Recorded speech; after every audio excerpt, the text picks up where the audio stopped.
to the English with Kirsty podcast from www.englishwithkirsty.com. Here I'll be sharing with you tips, information and other learning resources so that you can improve your business English.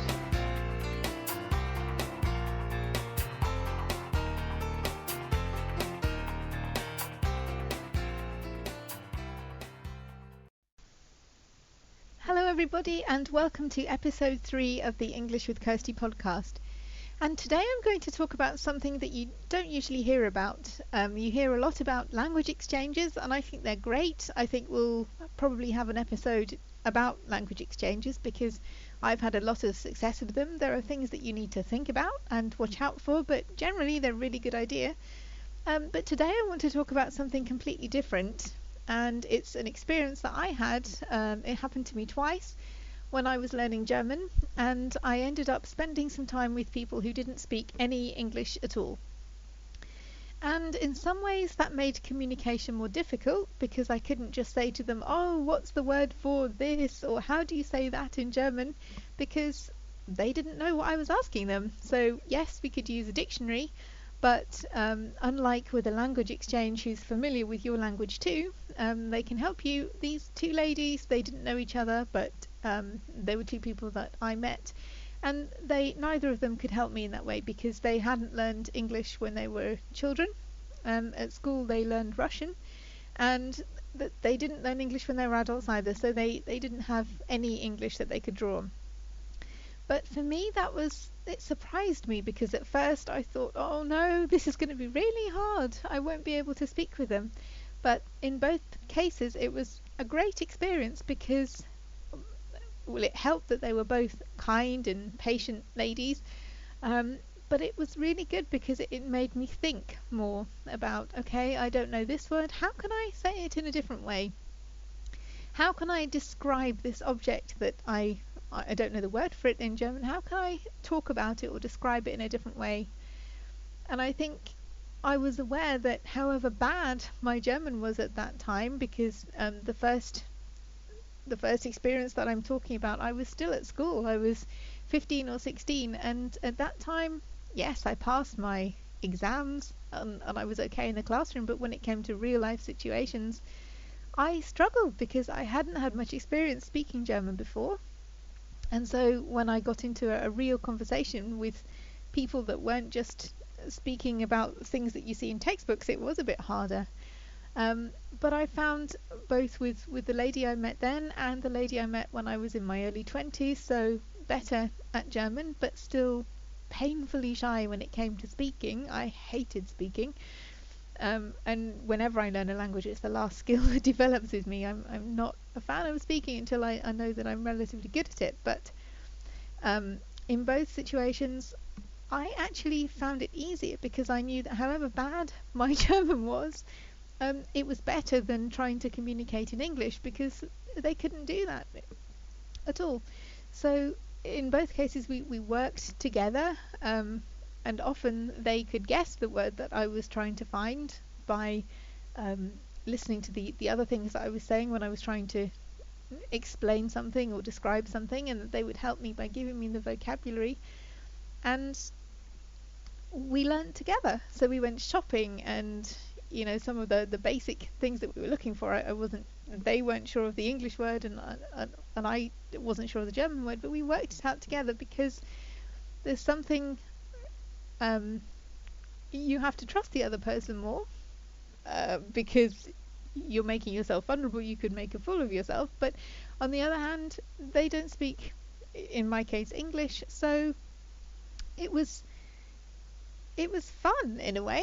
When I got over my initial being scared, it was fun. And although you're often told to find somebody who's on a similar language level to you, that can be a negative experience really, because the other person, if they're slightly better, they may help you, and helping you is a great thing. But if you're with somebody who doesn't speak your language at all, then it makes you take more language risks. And it pushes you that little bit harder because you can't just say, oh, let's talk about it in English now, it's too hard, I don't know how to do it. So it's probably not a good idea if you're a complete beginner to try working like this, because then you will get really demotivated because it will be too hard. But if you've been learning for a while and you feel that you'd want to go and try out some words and phrases, then it's not a bad idea to speak to somebody who doesn't speak your language, because it will, in some ways, it can make you progress faster. Obviously, with the language exchange, you're doing something for each other. So in situations like the one I described, the first lady was related to one of my English friends, and the second lady was there. We had a group event. I was the only English person there, and we were staying quite near to each other. I think our rooms were next to each other, so I ended up spending some time with her as part of another event that had been organised. But if you're trying to arrange something, then there needs to be something that you're giving the other person back. Maybe if it's just a social thing, they're looking for someone to go and have coffee with, and that's fine. But I am aware that with language exchanges, you're helping each other, and what I'm suggesting here, you're not necessarily, but you can always, I don't know, cook a meal for this person or do something fun together, as long as the other person is benefiting too and enjoying themselves by speaking English with you, then that's a good thing. Sometimes people, particularly if, for example, if you're in Germany and an English person's moved there, maybe they are looking for some new people to talk to and to do activities with. And for example, if they don't speak German, that's a great opportunity for you to practice your English. It's not always easy when you're new in a new town and you want to find some new people, so that could be a way for you both to benefit from it. So they meet some new people and you have the chance to improve your English too. If you want any further details, I've put together a sheet about things that you can do to improve your reading, writing, speaking and listening skills, and at the back of that there is some more information about tandem partnerships, tandem learning. So if you're interested in that, then you can go to englishwithkirsty.com/tips, TIPS, and you will then find there are about 5 different free learning resources that I have there at the moment, and one of them is the tips on improving your reading, writing, speaking and listening skills. And at the end of that there is information about tandem partnerships, so you can go and get that if you're interested in that. But otherwise, just think about some ways that you can meet with other people, speak with other people, because it's great to learn a load of vocabulary and to read books and all the other kind of things that you can do to work on your reading skills and listening skills. But some of the other skills are proactive, so they do mean speaking and listening and engaging. And so whether that's somebody in your city, or it could be like a forum or something.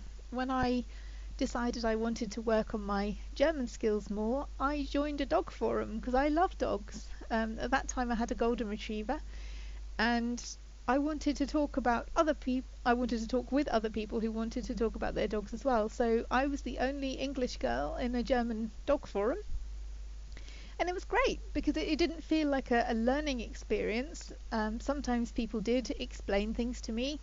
Some of it was just knowledge I didn't have, and some of it was because of the language. But I was really interested to see what would happen to these dogs, and to hear about their adventures, and to find out what happened if one of them had to go to the vets or something like that. So that was also a good way to engage with people only in the other language, because there was no English in the forum. I don't know how well the people there spoke English, because I never found out. The forum was a German forum and we all spoke German. So that was another way for me to practice my German skills in a real situation. And I think that when you're engaging with people on a personal level, then it can help you with your language skills too, because you want to converse with them, so you have to think of sentences in the other language.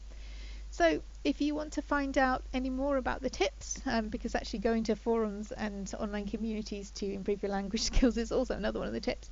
So if you want to get that document, you can go to englishwithkirsty.com/tips. And I hope you have a good week, and I will speak to you again soon when I have some more information about learning English.